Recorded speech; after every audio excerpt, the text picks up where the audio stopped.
Hi welcome to social post. Bharat రోజు రోజుకు అభివృద్ధిలో విస్తరిస్తోంది. ఇప్పటికే టెక్నాలజీ పరంగా భారత్ ముందంజలో ఉంది. అయితే ప్రస్తుతం ఆర్థిక ఇబ్బందులు పడుతున్న భారత్ భవిష్యత్తులో మాత్రం అగ్రదేశాలతో పోటీపడి ముందుకు దూసుకుపోతోందని ఆర్థిక నిపుణులు చెప్తున్నమాట. మరి 2050లో భారత్ అసలు ఎలా ఉండబోతోంది? ప్రస్తుతం అమెరికాతో ఢీ అంటున్న చైనా 2020 నాటికి ఆ దేశాన్ని అధిగమించేసి పటిష్ట ఆర్థిక వ్యవస్థగా అవతరిస్తుంది. ఆ తర్వాత 30 ఏళ్లకు అంటే సరిగ్గా 2050 నాటికల్లా మన ఆర్థిక వ్యవస్థ చైనాను మించిపోయి ప్రపంచంలోని అతి పెద్ద ఆర్థిక వ్యవస్థగా అవతారమెత్తుతుంది. ఓ సంస్థ అధ్యయనం ప్రకారం 2050 నాటికి మన జీడిపి $86 ట్రిలియన్ చేరుకుంటుంది. అంతేకాదు, రాబోయే 10 సంవత్సరాల్లో ఢిల్లీ, ముంబై నగరాలు తొలి 20 ప్రపంచ నగరాల జాబితాలో స్థానం సంపాదించుకుంటాయి. ప్రపంచ నగరాల జాబితాలో ముంబై 16వ స్థానంలో, ఢిల్లీ 20వ స్థానంలో ఉంటుంది. ఆర్థిక, సామాజిక, రాజకీయ స్థితిగతులు, జీవన సరళి, ప్రపంచంపై వాటి ప్రభావాల ఆధారంగా ఆయా నగరాలు జాబితాలో చోటు సంపాదించుకుంటాయి. 2050 నాటికి భారత్లో వ్యాపారానికి స్వర్ణయుగంలా వెలిగిపోతుంది. ప్రపంచవ్యాప్తంగా అనేక పెద్ద కంపెనీలు భారత్లో పెట్టుబడులు పెట్టేందుకు క్యూ కడతాయి. బిజినెస్ టు బిజినెస్ భారత్లో కొత్త పుంతలు తొక్కుతుందని నిపుణులు చెప్తున్నమాట. దీంతో 2020 నాటికి భారత్ జపాన్ను దాటేసి 3వ అతిపెద్ద ఆర్థిక వ్యవస్థగా అవతరించనుంది. 2025 నాటికి ఆసియా పసిఫిక్ దేశాల్లో నివసిస్తున్న వారి సంఖ్య భారీగా పెరుగుతుండడం, ఇతర దేశాలు పెద్దగా ఆకట్టుకోలేకపోవడం కూడా ఆర్థిక వ్యవస్థ బలోపేతం చెందడానికి కారణాలుగా ఉంటాయి. మరోవైపు అగ్రరాజ్యం అమెరికా ఆర్థిక వ్యవస్థ రోజు రోజుకు బలహీనపడుతుండటంతో ఆసియా దేశాలు ఆర్థికంగా దూసుకుపోతాయి. ముఖ్యంగా ఆసియా పసిఫిక్ దేశాల విషయానికొస్తే చైనా, భారత్ వృద్ధిలో పోటీ పడుతున్నాయి. భారత్లో 3 ఏళ్ల క్రితం 86 కోట్ల మంది పనిచేస్తుండగా వచ్చే పుష్కర కాలం నాటికి 103 కోట్లకు చేరుకునే అవకాశం ఉందని అంచనా వేస్తున్నారు. ఇది కూడా దేశ ఆర్థిక వ్యవస్థ పుంజుకోవడానికి ప్రధాన కారణంగా నిలుస్తుంది. 2050లో అతిపెద్ద జనాభా కలిగిన దేశంగా ఇండియా అవతరిస్తుంది. ప్రస్తుతం ఇండియా పాపులేషన్ 135 కోట్లు, చైనా పాపులేషన్ 141 కోట్లు. 2050 నాటికి ఇండియా పాపులేషన్ 170 కోట్లు దాటుతుందని అంచనా వేస్తున్నారు. దీంతో జనాభా పెరుగుదలను అదుపు చేయడానికి ఇండియాలో వన్ చైల్డ్ పాలసీ తప్పనిసరి చేస్తారు. ఇండియా అప్పటికి ప్రపంచంలోనే యంగ్ పాపులేషన్ కలిగిన కంట్రీగా ఉంటుంది.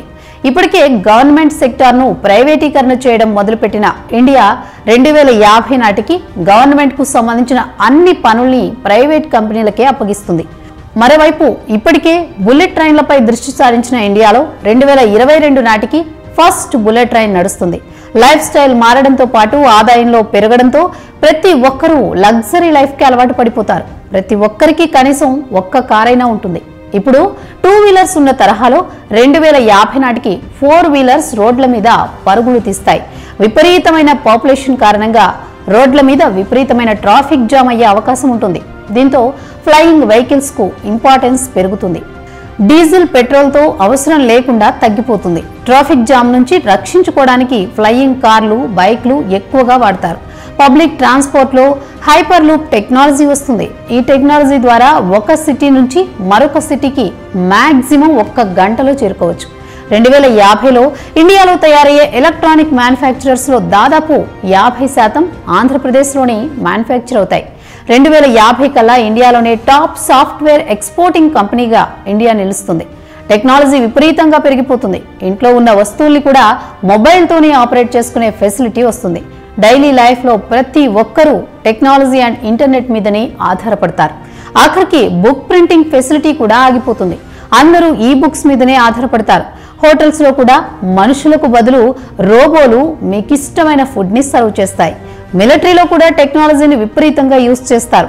సరిహద్దుల్లో సైనికులకు బదులుగా డ్రోన్స్ మానిటరింగ్ చేస్తాయి. హోమ్ డెలివరీలో కూడా డ్రోన్సే కీలక పాత్ర పోషిస్తాయి. 2050 కల్లా మన మిలిటరీ చాలా అడ్వాన్స్డ్గా వెపన్స్ యూజ్ చేస్తుంది. అంతేకాదు, వేరే దేశాలకు కూడా వెపన్స్ మన కంట్రీ నుంచే ఎక్స్పోర్ట్ చేస్తారు. ఆడిటింగ్లో ఆర్టిఫిషియల్ ఇంటెలిజెన్స్ టెక్నాలజీ యూజ్ చేస్తారు. 2050 కల్లా ఇండియాలో అన్ని 60 అంతస్తుల పైబడిన బిల్డింగ్లే ఉంటాయి. ఇప్పటికే అంతరిక్ష యానంలో దూసుకుపోతున్న ఇస్రో 2050 కల్లా ప్రపంచంలోనే తన ప్రత్యేకతను చాటుకుంటుంది. అప్పటికి ఓ 2-3 సార్లైనా చంద్రుడి మీదకు ఆస్ట్రోనాట్స్ ను పంపుతుంది. ఇండియాకు సెపరేట్గా ఒక స్పేస్ స్టేషన్ కూడా ఉంటుంది. 2050 కల్లా ప్రతి ఒక్క ఇంటికి ఆప్టికల్ ఫైబర్ కేబుల్తో ఇంటర్నెట్ కనెక్షన్ ఉంటుంది. ప్రతి ఒక్కరి ఇంట్లోనూ స్మార్ట్ టీవీలు, ప్రతి ఒక్కరి చేతిలోనూ ల్యాప్టాప్లు కంపల్సరీగా ఉంటాయి. మనది వ్యవసాయ ఆధారిత దేశం కాబట్టి వ్యవసాయ రంగంలోనూ టెక్నాలజీ కొత్త పుంతలు తొక్కుతుంది. నీళ్లు లేకుండానే పంటలు పండిస్తారు. డిజిటల్ టెక్నాలజీని, ఆర్టిఫిషియల్ ఇంటెలిజెన్స్ ని ఉపయోగిస్తారు.